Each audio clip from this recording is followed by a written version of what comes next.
Taking Action in Support of Medical Marijuana for South Carolinians by Denisha Fleming, Jody Knorr, and Deidre Williamson.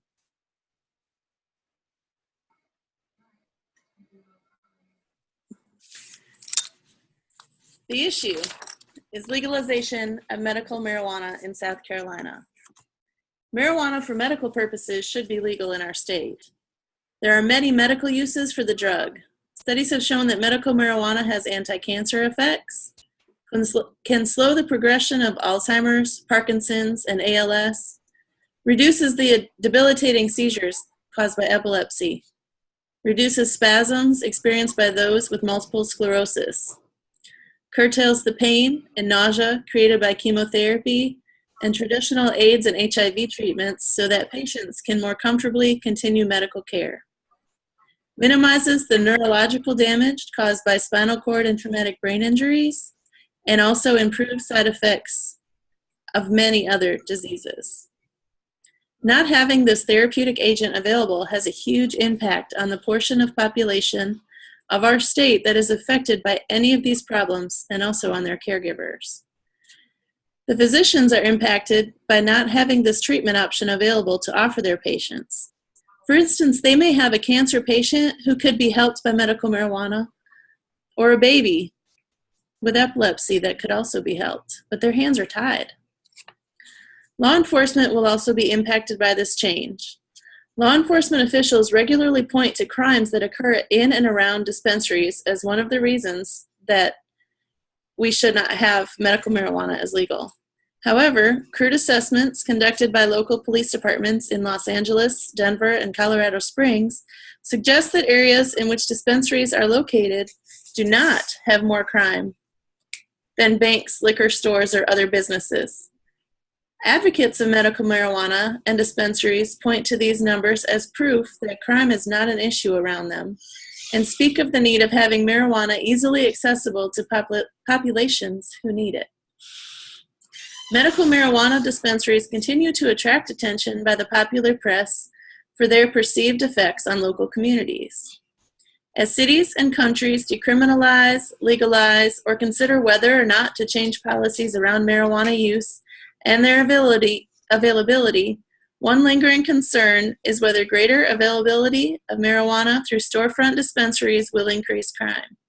In reality, very few studies exist that test rigorously the relationship between dispensaries and crime. But as more states continue to consider legislation to legalize medical or recreational marijuana, understanding how access to marijuana through these dispensaries affects changes in crime rates is an important consideration for public health, city zoning and planning, and also law enforcement. Next slide, please.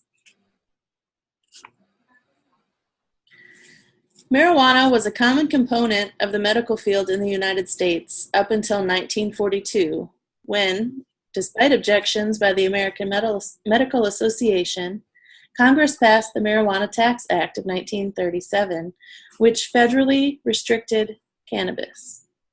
Still, cannabis was legal in the U.S. until 1970, when the federal government passed the Controlled Substance Act and labeled it a Schedule I drug. The Controlled Substance Act lumped all cannabis together. Failing to recognize the differences between marijuana and hemp, the act makes cannabis illegal under federal law and is still in place today. While cannabis contains more than 100 cannabinoids, there are two in particular, THC and CBD, that have been found to help with management of disease. Hemp is the term used to describe the food and or fiber variety of the cannabis plant. And marijuana is cannabis that's grown to enhance the chemicals that make you feel high. One key difference between hemp and marijuana is that hemp naturally has almost no THC. Its flowers must contain just 0.3% THC, which is 33 times less than the least potent marijuana, making it impossible to get high from hemp. Hemp also has more CBD than THC naturally, making it an ideal source of CBD from cannabis, and one of the reasons why hemp oil is a preferred source of natural CBD. As of November 2017, 29 states and Washington, D.C. allow the use of medical marijuana in varying degrees. 18 more states allow the non-psychoactive marijuana extract, CBD, to be used. Next slide, please. The South Carolina Compassionate Care Act would allow the use of cannabis to individuals with certain diagnoses and medical conditions, and would authorize caregivers to assist qualifying patients with the medical use of cannabis. It would also authorize physicians to recommend the use of cannabis to patients under certain conditions. Further, the bill requires a registry be created of both applicants, next slide, please, and registered cardholders to allow them to be tracked. An additional safety measure would be the development of a verification system to be used by law enforcement and medical cannabis dispensary establishments. They are also advocating the creation of an advisory board to help oversee all things related to medical marijuana. Next slide.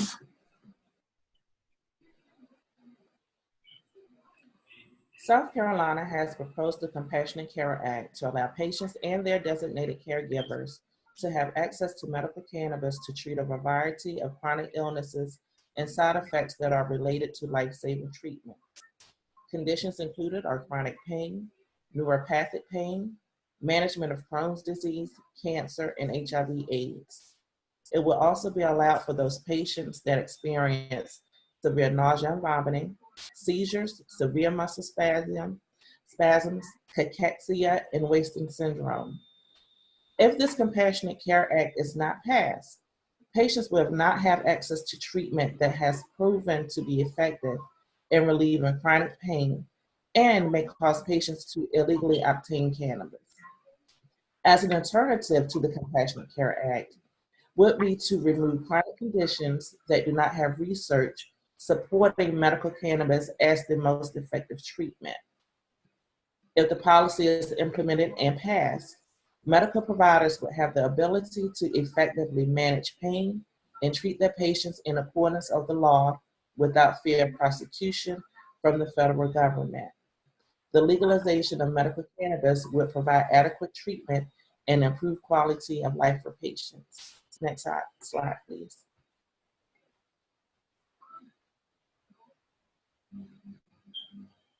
Advantages to the use of medical cannabis includes less dependence on opioid prescription drugs, increased state revenue, and improved quality of life. A study done by the University of Michigan reported a 64% decrease in the use of opioid pain medication when patients received medical cannabis in the treatment of chronic pain. Then the patients included in this study also reported less side effects when using medical cannabis as opposed to opioid analgesics, and also they reported an improved quality of life. States that have legalized cannabis have experienced increases in their state revenue. For example, Washington State collected more than $20 million in taxes from cannabis sales. Oregon collected $67.2 million. Colorado collected $70 million. And Arizona collected $30 million from medical cannabis. Of course, the taxes are lower on medical cannabis compared to recreational cannabis. Next slide, please.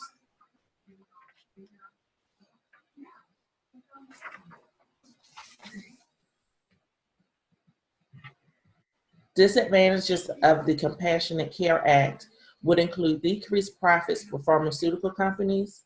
It is illegal under the federal government, and it may not be covered by insurance. Medical cannabis may not be covered by some insurances, making an unnecessary burden on patients that have a valid prescription. Since the federal government has not found it to have any medical benefit and its high potential for abuse, it remains illegal under federal guidelines. Next slide.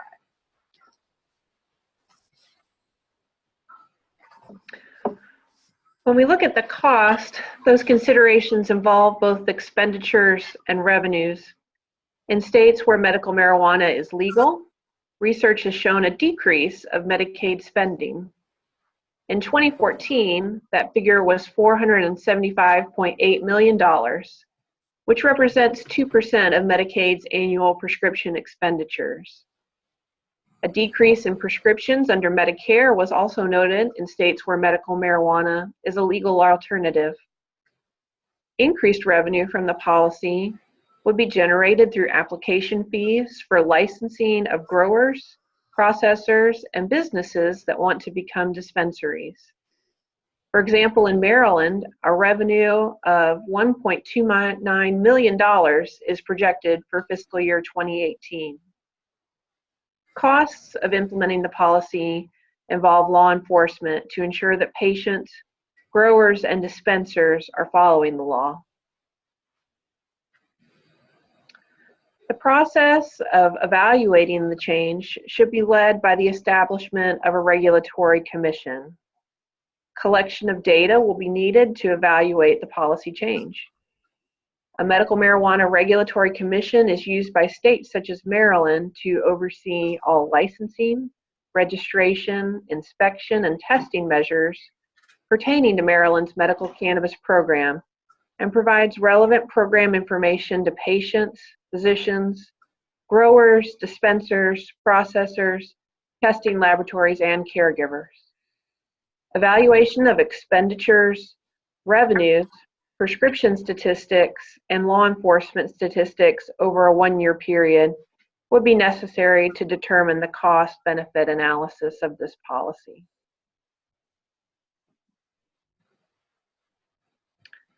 South Carolina Bill 3521, the Compassionate Care Act, gained supporters in the legislature but did not come up for a vote in 2017. Along with patients and their healthcare providers, those in support of the policy are the State Board of Nursing. Past sponsors of the bill for the legalization of medical marijuana included Representatives McCoy, Bedingfield, Herbertsman, Hill, Long, Norrell, Rutherford, Smith, Govan, and McKnight. In 2014, then Governor Nikki Haley signed into law a provision for the use of marijuana derivative for the treatment of a specific seizure disorder.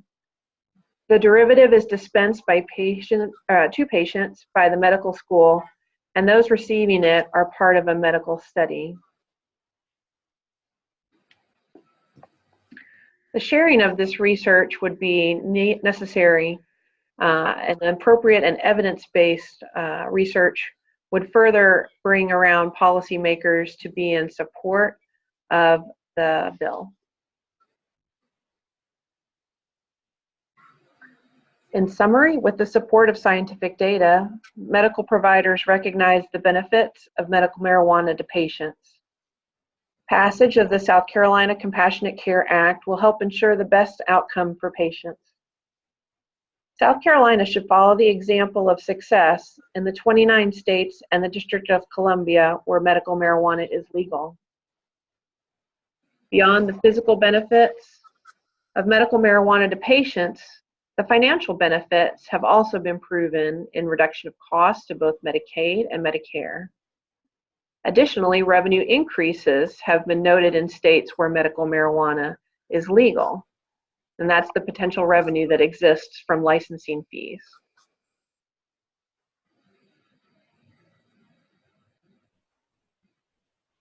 As policy is in flux, we note that there is an update to our presentation. As the 2018 legislative session approaches, we are mindful of recent changes to federal policy under the Trump administration, as announced by Attorney General Jeff Sessions. These announcements are in regards to the enforcement of federal law in states where marijuana is legal, both recreationally and medically.